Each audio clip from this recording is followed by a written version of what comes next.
Hi friends! నేను మళ్ళీ వచ్చేసాను. ఇవాళ మనం పొద్దున్నే వాటర్‌కైతే వచ్చేసాం. కానీ ఇక్కడ ఒక్క చుక్క నీళ్ళు రావట్లేదే. మరి నీళ్ళు ఎలా పట్టాలంటే పట్టొచ్చు. ఒక్క పైప్‌తో ఇన్ని క్యాన్స్‌కి నీళ్ళు పట్టాలి. ఒక్కొక్క క్యాన్‌కి 10 మినిట్స్ టైం పడుతుంది. ఇంకలా నీళ్ళు పట్టి అమ్మకి హాయ్ చెప్పా. ఏందో ఈరోజు నాకు ఒక షూట్ తీయాలనిపించింది. అందుకే నా తమ్ముడు కాల్ చేసి అడిగితే వస్తా అన్నాడు. పక్కూరు నుంచి నా ఫ్రెండ్స్‌ని పిలిస్తే వోళ్ళు వస్తా అన్నారు. ఒక్క మాటలో చెప్పాలంటే మా తమ్ముడు ఇలా చెప్పాడు. "రాండి రాండి రమ్మనండి నేను వస్తాను" అని. తీరా నా ఫ్రెండ్స్ వచ్చిన తర్వాత ఈడెవడు?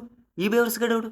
నేను రాను. నేను క్రికెట్ ఆడాలి. నేను సండే వస్తాను. అని వెన్నుపోటైతే పొడి చేశారనమాట. ఇంక మన ఫ్రెండ్స్ రానే వచ్చారు. వాళ్ళొచ్చిన తర్వాత ఏదో ఒకటి చేయాలిగా. ఇలా షూటింగ్ చేయాలనుకుంటున్నాను మామ అని డెమో ఇచ్చి కవర్ చేశా. ఇంకా ఆ తర్వాత మన పోలేరమ్మ తల్లి టెంపుల్‌కైతే వచ్చేసాం. మన వినయ్ అయితే ఫ్లవర్ డెకరేషన్ చేస్తున్నాడు. ఇంక ఇవాళ ప్రసాదాల గురించి, ఫ్లవర్ డెకరేషన్ గురించి ఒక్క మాటలో చెప్పాలంటే జై పోలేరమ్మ తల్లి. ఇంకా చెప్పాలంటే ఇవాళ మన ఉభయకర్త మన Balanna and belated happy birthday అన్న. ఇంకా ఆలయంలోకొస్తే అమ్మవారికి నక్షత్ర హారతి జరిగింది. మీరే చూడండి.